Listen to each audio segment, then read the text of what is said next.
today. Thanks for coming. Reminder, please pick up the handouts. We'll have players on the second floor as usual. When we're done here, we'll have a few opening comments and take your questions. And a reminder, no live streaming. All right, open up with Murray State practice today. Head coach Mitch Stewart, who I know well and was at Valdosta State when I was there before.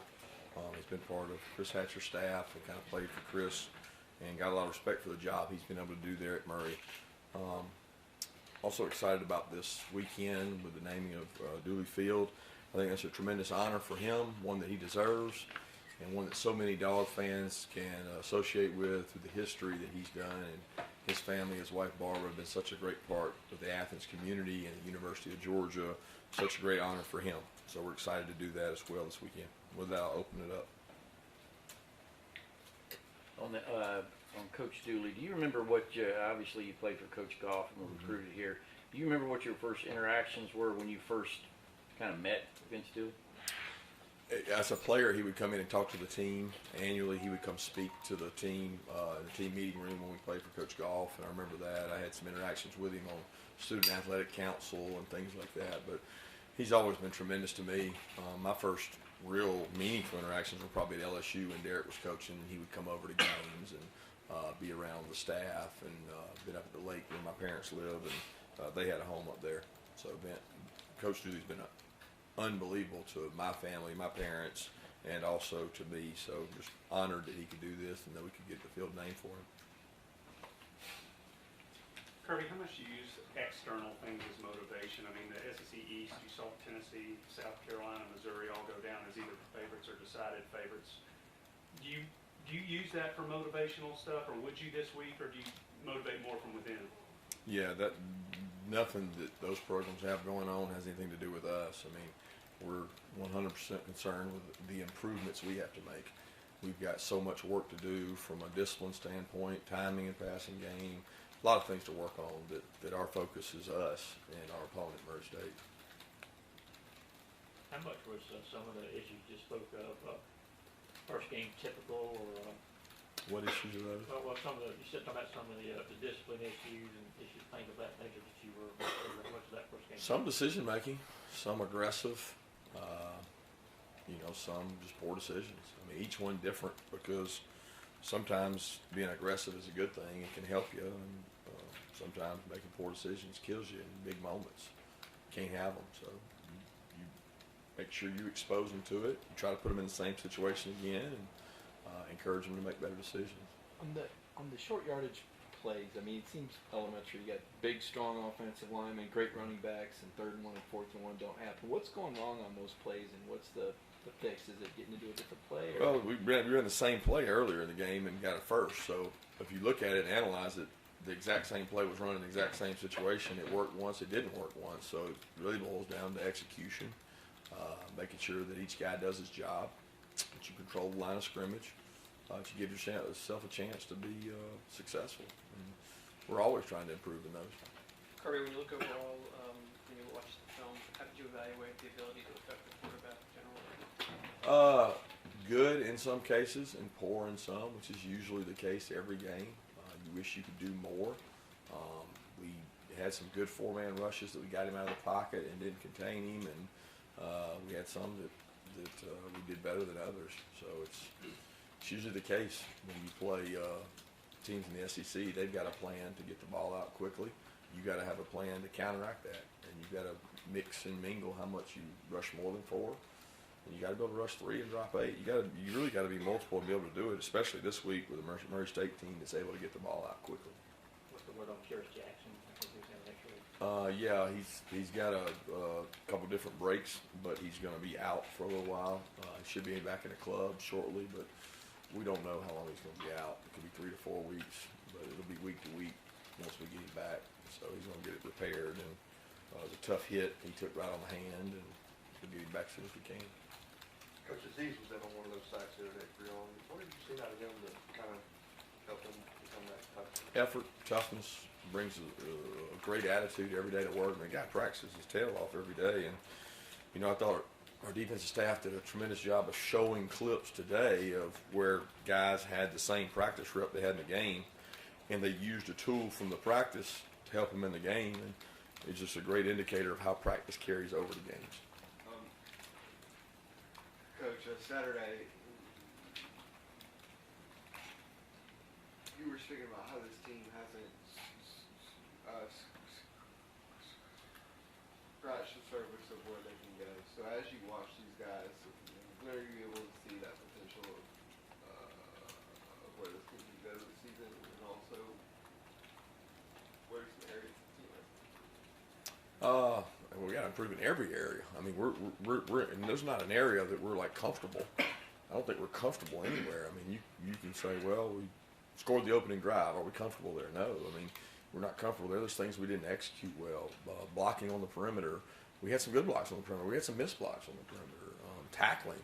We had some really good tackles, and then we had some really terrible tackling. So, I mean, there's not really anywhere. I think that you got to be careful how much you delve into one game. When we got an opportunity to go out to practice today and get better at everything we didn't do well, including the things we did do well. Coach, what are you banking on? Was there anything about this team that we haven't seen or recognized yet that you know is there, that you're banking on? Well, I'm banking on habits. I mean, that's what I really believe. The fundamentals of football, what's important. Why is it important to do it right day in and day out? Explaining that and then having them do it. I'm banking on the overall fundamentals and effort of a practice to create habits that show up in the game. And if good habits show up in practice, they tend to show up in the game. If bad habits show up in practice, they tend to show up in the game. My history as a coach is the guy that shows his colors on the practice field is probably going to do the same thing on the field, game field. And that's going to repeat itself. So in a good way or a negative way, that'll happen. You can't read too much into it or overanalyze it to the point of who is this team? It is what it is. We got to go out and get this team better. We got to get our 70th guy better all the way to our first guy better and keep improving. You were talking, Coach, how tough it was to come up with a 70-man roster. A lot of guys you want to look at. What are some of the guys that weren't able to make that trip that you're eager to get a look at this week? All of them. I mean, we're going to have an opportunity for every guy to go out there and practice and get better, and those guys get an opportunity to grow and get better. And I'm excited about the guys that get a chance to play this week that didn't travel. You talk about forming habits and things like that. How far do games like this against Florida State go in forming those habits in game competition for guys that might not get to play late down? Well, I think at first you're assuming that we're going to get to play a lot of those guys, and I don't assume that. I think Florida State's got a great program. They got a lot of tempo. They do a great job offensively and defensively. So, you know, we're going in that we've got to beat Murray State. We've got to go in and execute and get better during the week on us, and then go out and play Murray State. You know, and you hope a lot of guys get to play, but we don't know the outcome of a game. I think you're assuming that you get to play more guys. We get to play more guys in practice. That's what I do know, and they're going to get a chance to get better. On Demetrius Robertson, obviously, he had guys in front of him last year, but did he benefit, did he learn stuff as far as route running, blocking, and stuff by going through practice? Oh, absolutely. I mean, every player, I think, benefits from that experience, getting to block, be part of things. And Demetrius wasn't that far off what he was last year. He has some really good football players in front of him. And you're going to play the best guys that got experience doing it, and he's getting his opportunity now to do it. And he's got to continue to work because there's good players behind him now. And a lot of the plays he had, they weren't necessarily designed for D-Rob. The defense gave D-Rob the opportunity. If they play a different coverage on the deep ball, it doesn't go to him. If they play a different front on the rock sweep, it doesn't go to him. So it's a lot of things are dictated by what the defense does. You hear the adage that a college football team makes its most improvement from the first game to the second game. In your years, do you find that true? It's probably true, but it's also true of the team you're playing. So the greatest leap is there, but it's relative because if we all leap, then we're all getting better, and most of the time the anxiety is removed. And you can say there's anxiety in just the freshmen. There's a lot of guys out there that are sophomores that hadn't played a lot of snaps for us that have anxiety, and you get to see them react. They get more comfortable, but Florida State's the same way. What led you to putting Trayvon Walker on the kickoff team, and what did you sort of see out of him in his first college game? He's one of the best 11 guys that we can put out there. He's extremely athletic. He's got spatial awareness. He understands blocking schemes. He's hard to block. And he runs fast. So we want the best 11 players we can put on our special teams, and he's one of them. Looked like Malik Herring didn't play. That was a guy that is that right? I was just looking at the stats. He's a guy expected to. Yeah, we Still talked up about it there, after the game. That Okay. he continues to practice and get better, then he'll play. Could Julian Rochester have gone if he needed to? Yeah, Julian's there. We take guys that can play. I mean, Julian's there. Julian continues to get better, gain health, and put himself in a better situation. After Saturday's game, Swift, I was talking to him, and he said he felt like he left some plays out there. 147 yards, I think it was 9 yards per carry. He still wasn't happy, not satisfied at all. Is that something you've always seen from him? Well, I think we see it from all our players. I mean, to say that you're perfect or that you play a perfect game, it doesn't exist. Again, we're in pursuit of excellence, not perfection. I wouldn't think he would say he played excellent. I mean, go back and watch some of those runs. I don't think he got touched for the first 10 to 15 yards, and some of that's Charlie Warner and Solomon Kinley and Ben Cleveland, and then when he makes guys miss, I think that's where he measures his skill set.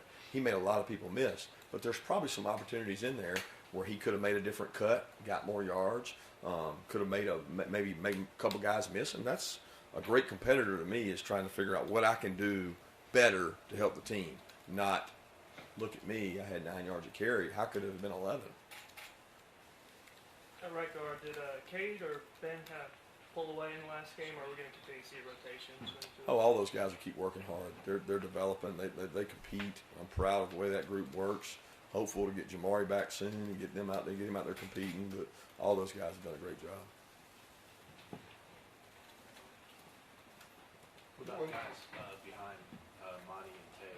Quay looked like he got a lot of snaps. And with Nakobe, if he hadn't missed that week, would he figure it out? Nakobe's hurting still. I mean, we didn't think we thought he was close to being able to go in the game, and it's still bothering Nakobe. He's not 100% yet. He was tough enough to get to go out there and try to go on it, but didn't feel like he could go 100%. So we held him out after that, and Quay got quite a few snaps, and he's continuing to grow. Quay keeps getting better. As far as the year with it, did you see any relief in his face after the game? You might, talk to him about being back on the field or anything? I think the relief probably came after the scrimmages, because that was their first real opportunity. I think he was anxious to get out there and go run the ball the other night, and thought he did a good job with his opportunities. He got to hang on to the ball. Guy did a good job coming up behind him and punching it, but he continues to get better and get healthier, and I think his sky's the limit because he'll continue to improve. He improves through protection and reps and getting more opportunities. Do you typically? You said after the game you were going to go best on best. I mean, is that a typical comeback from each week or after a first game, or was that in response to good not being good enough? We do that every week. I mean, it's not about who we play; it's about what we do. We always say that to get better, you got to go against the best, and we like competing against ourselves. That's what this program's built on, is competition. So we'll get an opportunity to go good on good all this week. After the game, talk a little bit about how Jake Fromm allows the running game to flourish. So what is it that allows the running game to flourish? How does Jake Fromm allow that to happen? He makes a lot of decisions that people don't understand. I don't think anybody in the room would understand what he's doing when he's doing some of the mechanics, and some of it's pass, some of it's run, some of it's nothing, and some of it's window dressing. But he does that so that we can be successful, so that people don't get a beat on what we're doing, and it's not easy to do. Some of the rules he's got is complicated, and I don't need to get into it right now with you guys. It'd take me another 30 minutes to explain what he's doing on half the stuff, but he does a nice job of making sure that we're in successful plays. And as a defensive coordinator, I can tell you, because I go against him every day, it's frustrating because it's hard to be right a lot of times. So, Kirby, you have some 5-star rated running backs in your backfield. Brian Ferrien's not one of those guys. What has he done to put himself in position to be an important cog on your run game? what does that mean? Like, what does 5-star rating mean? Because when Brian came out, in my mind, he was rated just as high as the guys that are here. So I don't give relevance to those numbers, because I knew Brian as an 11th grader. I knew him as a senior. I knew him when he came to camp. I knew him when we went through the recruiting process, and just as talented as those guys. He wasn't from some of the same places, and he didn't have his academics as much in order. But Brian plays with a chip on his shoulder because of that, but I never perceived Brian to be any less than other guys. And then in terms of his journey, I guess, kind of bouncing off that, I remember he signed late. I think they make trouble with you said, and now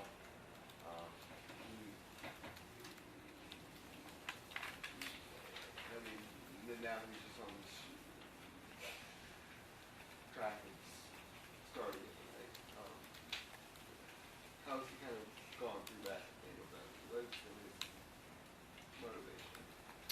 Yeah, you probably have to ask him what his motivation is, but his practice habits have always been really good. Brian loves football. Brian's out there. He competes on special teams. He runs the ball hard. He was on the scout team for a while. He carried the ball one spring more than anybody because Sony and Nick weren't getting many reps. I mean, Brian, we've said it before, guys. Brian is a worker. He's earned the right to get these carries because last year he didn't get as many opportunities as he probably wanted. And, you know, looking back, maybe we should have gave him some more opportunities because he earns it by the way he practices, and he's taking advantage of those opportunities right now. You talked about Quay getting a chance to play a little bit on Saturday. What would be your kind of overall thoughts about how your inside linebackers played against Vanderbilt? Well, we got to play better. We got to play better every position. Defensive line, secondary, tackling, communication. Had some busts up front, affecting the quarterback, stopping the run, not getting stretched. That inside backer is no different. We just got a long way to go, a lot to improve, and we'll do that. Those kids are eager to learn and get better, and we're not where we need to be as a team, but especially as a defensive unit and offensive unit. Kirby, how important is it to get push from guys like Wyatt, Clark, Barnett in terms of when you're trying to not have to bring so many? Push. Yeah, just in the interior. They got to control the run game. When they get an opportunity to rush the passer, they've got to be successful. They've got to affect the quarterback, and we've got to give them an opportunity to get one-on-ones by bringing more people than four, so they're not fighting two people as much as we possibly can and be effective. But I mean, I'm not disappointed with the effort. I mean, they didn't give up a touchdown in college football today. That's, guys, I don't care who you're playing. It's hard to do, and they played hard, and they played well in the red area. And we got to do a lot of things better.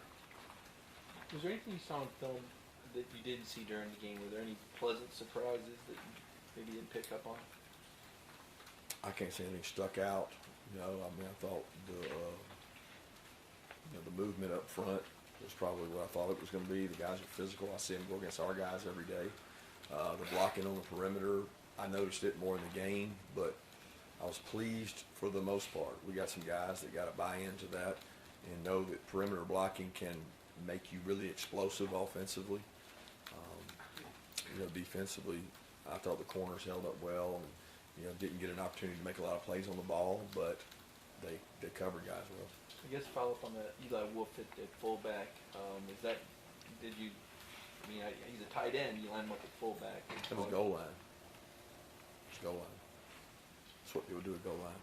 So go study goal line, and we don't have a fullback. So when we go goal line, he was the fullback for this game, but he's not a fullback if that's what you're asking. You mentioned Matt Landers after the game, him and Demetrius Robertson blocking the gunner. I thought it was kind of interesting. Matt didn't play special teams in either of his first 2 years at Georgia. They didn't actually get on the field to do those things, but all of a sudden, game one, dominant special teamer. What does that say kind of about how far he's come, what kind of attitude he's approached everything? Come a long way. Matt and I have had our differences on the practice field many a time, and Matt has come a long way. And I think Matt's finally figured out that if I play special teams and I play good, then I've got an opportunity to contribute on offense and maybe even get some balls. So you earn the right to do that by how you compete, what you do, and he's come a long way. I'm really proud of Matt and how he's grown up. He's still got a ways to go, but Matt has come a long way from a freshman that had probably never played special teams. Looked like you guys targeted Pickens several times, but he wasn't able to come down with the receptions, right? What did you see from him? What needs to? I don't think those were targets. I think those were, one was a max blitz. So the max blitz didn't say we're targeting him. That's something the defense did to dictate that. Mm-hmm. There were a couple times the look he happened to be in. I mean, it's like Matt Landers caught a comeback on their sideline that if that would have been George would have been in. And just the coverage dictated where the ball went. So sometimes that's controlled by that. But I don't think there's anything that he could have done different to have a ball call. Some of it was what people did around him to affect it. What he controls is how he blocks, how he runs his route, and what kind of effort and toughness he plays with, and I thought that he did a good job doing that. Following up on the Matt Landers thing, I wanted to ask, some kids you probably have to go 13 rounds with to get them where they're going, and then other kids just kind of go at it on their own. Is it a little bit more rewarding sometimes to see those kids that you do have to stay on and stay hard for them to finally get to where they're going and finally make that decision to get better? Absolutely. The blessing you get as a coach is when you see a kid have success that has worked so hard for it. Sometimes it comes more natural. Sometimes kids come into really good situations and they're forced into playing maybe before they should. But then sometimes a guy goes the hard way and a guy works. And you look at Justin Young, who's been nothing but a worker since he's been here. You look at Mike Barnett, nothing but a worker, and then to see him have success. You know, Matt is the same way. He's not as old as those guys, but Matt's worked tremendously hard to get where he is, and he started to buy in the culture of a program. It's the reason why when kids stay, they're usually successful, and they'll be more successful in life because they've gone through hard times. Thanks.